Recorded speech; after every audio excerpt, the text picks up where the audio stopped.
দেখো দাদা, দাম যা লাগে লাগুক, লেগ পিস ছাড়া অন্য কোনো মাংসের পিস আমি নেব না। আচ্ছা ঠাকুমা, তাই দেব। আমার নাতি নাতনিরা কমেন্টে বিরিয়ানি বানাতে বলেছে, তাই আমি চাই না তোমার এই মাংসের জন্য আমার বিরিয়ানিটা খারাপ হোক। উফ, যা গরম পড়েছে, ঘন্টুটা মনে হয় এখনো ঘুম থেকে ওঠেনি। থাক, আর একটু ঘুমাক।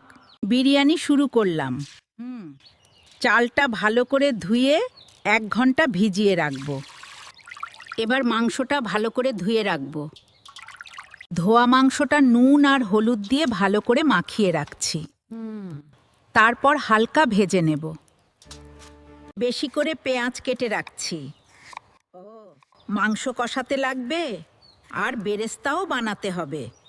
বিরিয়ানি বানাতে যে গোটা গরম মশলাগুলো লাগে, তার সাথে ধনে আর জিরে মিশিয়ে শুকনো খোলায় একটু নেড়ে নিচ্ছি। ভাজা মশলাগুলো এখন ভালো করে গুঁড়ো করে নিচ্ছি। এইটাই বিরিয়ানির আসল গন্ধ দেবে। কি করছো ঠাম্মি? এই তো সোনা, বিরিয়ানির আলু কাটছি।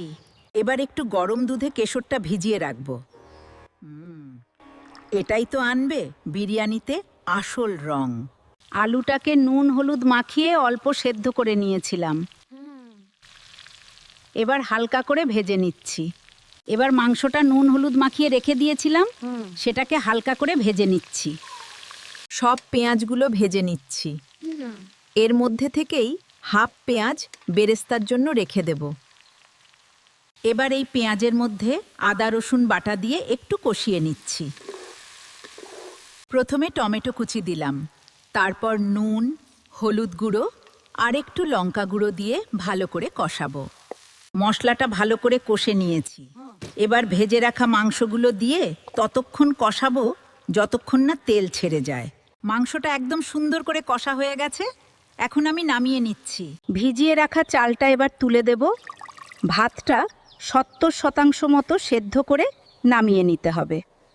একটু ঘি নিয়ে হাঁড়িটার চারপাশে হালকা করে মাখিয়ে নিচ্ছি। প্রথমে মাংস আর আলুটা দেব, তারপর সাদা ভাত দেব উপর দিয়ে, তারপর ভেজে রাখা বেরেস্তাটা দেব। বেরেস্তার উপরে বিরিয়ানি মশলা অল্প করে ছড়িয়ে দেব, তারপর কেওড়া জল আর গোলাপ জল দেব। কেশর ভেজানো দুধটা আর অল্প সামান্য একদম আতর দিয়ে দেব।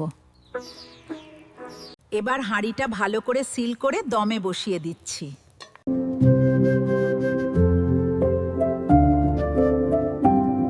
তোমাদের সবার প্রিয় বিরিয়ানি। জানাতে ভুলো না কেমন লাগলো।